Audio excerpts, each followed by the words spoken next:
Good morning again, America. This is Eddie Marcus, the spokesman and advocate of basic human rights for all people.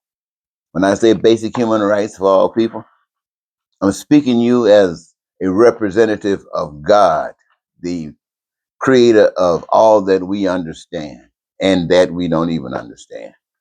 Spokesman for that particular power. And I was wakened this morning. I think I was hearing that Israel had broken the ceasefire and started firing on Hamas again, damaging and destroying and killing. And then I was thinking, oh, these are supposed to be who? Jews, I believe. And sometimes we ask ourselves, what Jews? Uh, because sometimes they try to make us think that the Jews are so connected with Jesus, that the Jews are so connected with God's plan of life. And you got confusion even there because you got white Jews, you got black Jews, you got the original Jews, you got fake Jews, which is a representation of the world. And so we have what we have. I'm sitting there looking at Trump today, and I'm knowing what you know, that when it comes down to government, when it comes down to policy and stuff like this, Donald Trump does not know any more about those policies than you or I. He just thinks that he's smart enough and that we, all of us, are dumb enough to, if he speaks bold, like he knows what he's talking about, we are just as blind to accept what he's talking about as being legitimate, even though we might not understand. But he has everything, all of the qualities that we have been trained to accept, makes it okay for us to believe. And so the world goes on that way. How I'm thinking about how he's playing with the law, nothing new. He's always been doing that. We all seen that, but it's just the continuation of the systems of the world. And so it makes it more necessary that when I speak to you, ladies and gentlemen, I try to be a little bit clearer. There is a lot of bias that's going on, an awful lot of bias that's going on, no doubt.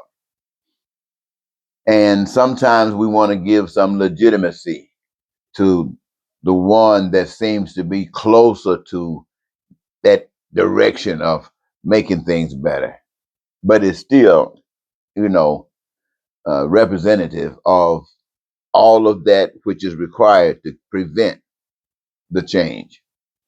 And so I have spoken to you about Donald Trump. I've spoken to you about MAGA. I've spoken to you about white people. I've spoken to you about white politicians. And what I have said, in essence, is that there are good people amongst them. But when you look at it as white people, they are totally, totally no good. Let me say that again. There are good people amongst them. But when you look at them as a total population of white people, a total population of white people, they are no good when it comes to unifying, when it comes to giving honor and glory to where it's due. They are no good. That's Republicans, Democrats, and all that other stuff in between. All of that, because there might be many. It all boils down to the same thing. Now, when it comes down to black people, people like me, who have been finally told that we are the original children of God, we are the mother and father of the human race. We've been given a whole bunch of conversation. Now, there are magnificent people amongst us. We black people. Now, might as well include people of color as well. But when you get down to the real nitty gritty, I'm talking about, we are not worth a darn in God's plan as far as the effect of it, the effect of what we have been taught, the response that we've given. We, just like the white people, are not worth a darn. Now, let's look at this a different kind of way. Let's look at this as being uh, the nation. Let's just say human race.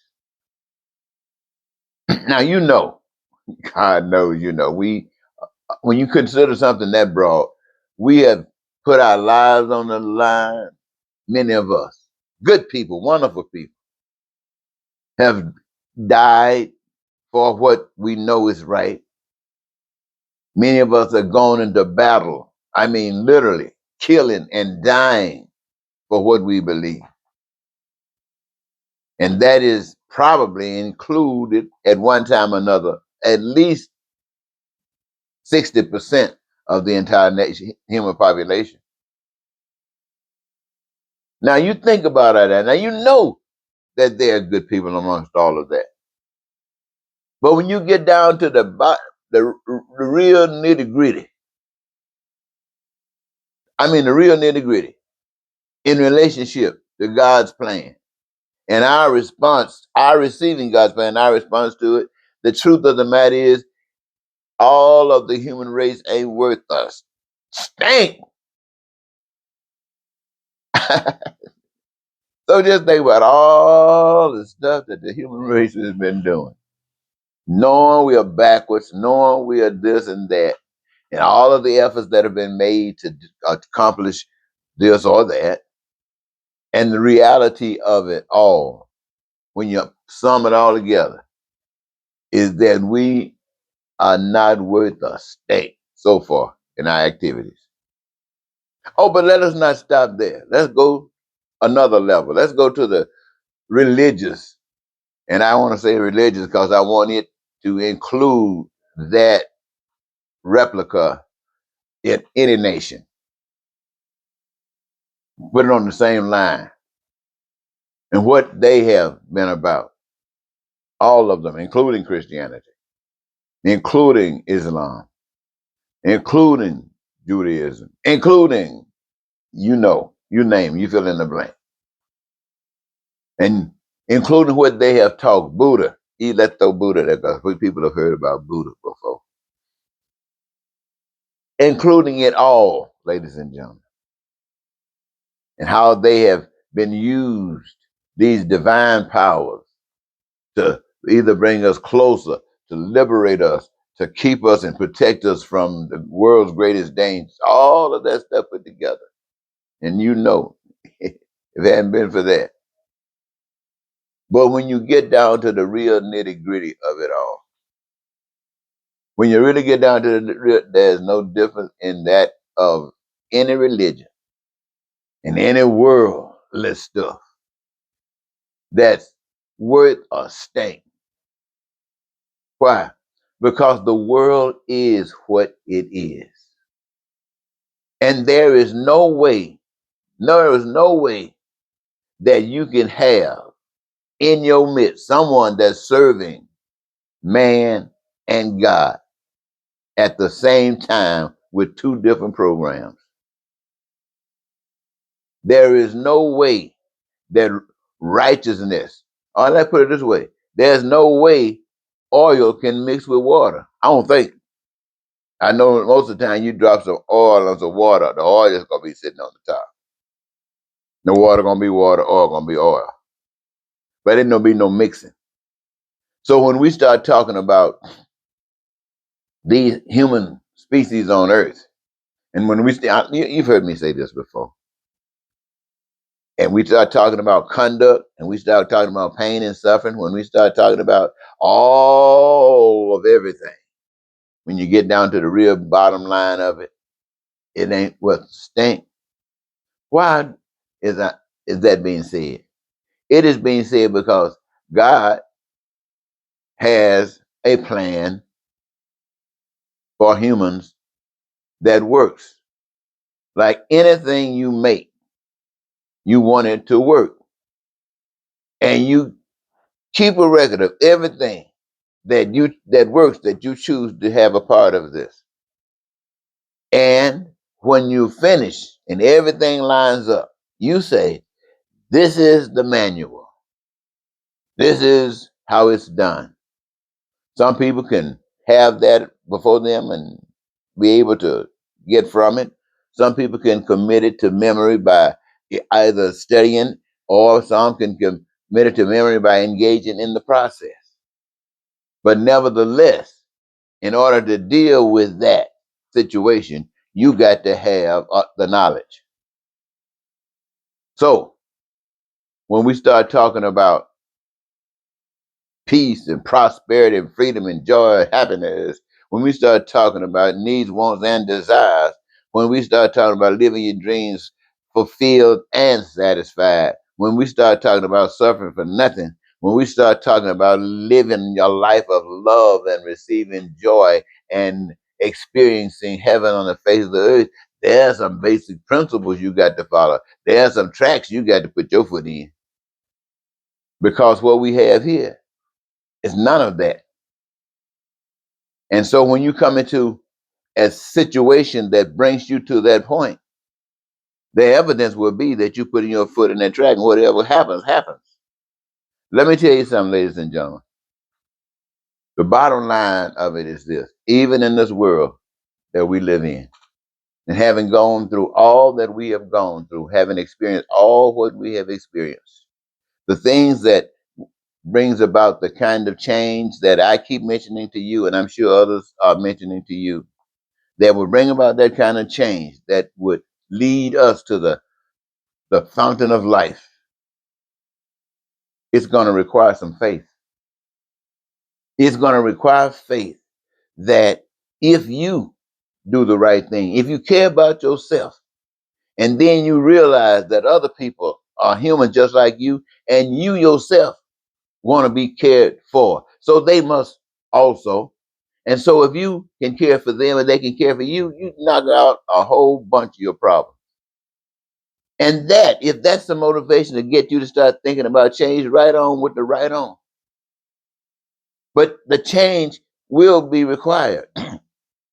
It's not going to be somebody making excuses. Nothing's going to come from excuses. The same old stuff is going to keep right on going. And since we're all here in this mess, the only way that any of us can say we are deserving out of this mess is when we're making steps out of this mess. And not only are we making steps out of this mess, we're being pushed out. We're being pushed out by the power that exists and creator, the force behind this mess, pushing you out and you ain't getting out fast enough. And they're ready to help you get out. Why? Because what you bring is light over into their darkness. This is where they hang out at. And what you bring is something that they don't want. But this is something that you cannot hold back once you got. See, faith will take you where you can't even see things. You just know it. You just know it. You just know that you can find something in this world that you can call a career.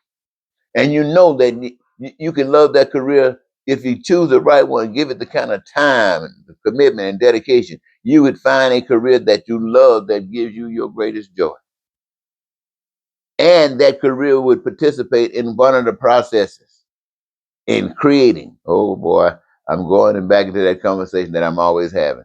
I'm not going to take you there, ladies and gentlemen, but I really want you to know that God is the answer. No government on the face of the earth is the answer. And I don't care how much they can kill you. I don't care how much Putin can kill you. I don't care how much any dictator can kill you. I don't care how much some religious organization called Jewish can kill you. I don't care how much some individual man trying to be powerful and prove to the world he's powerful by trying to humiliate you and hurt you and causing you suffer, like Trump. I'm not, none of that can touch God because they have nothing to offer you but more of the same that you've always received.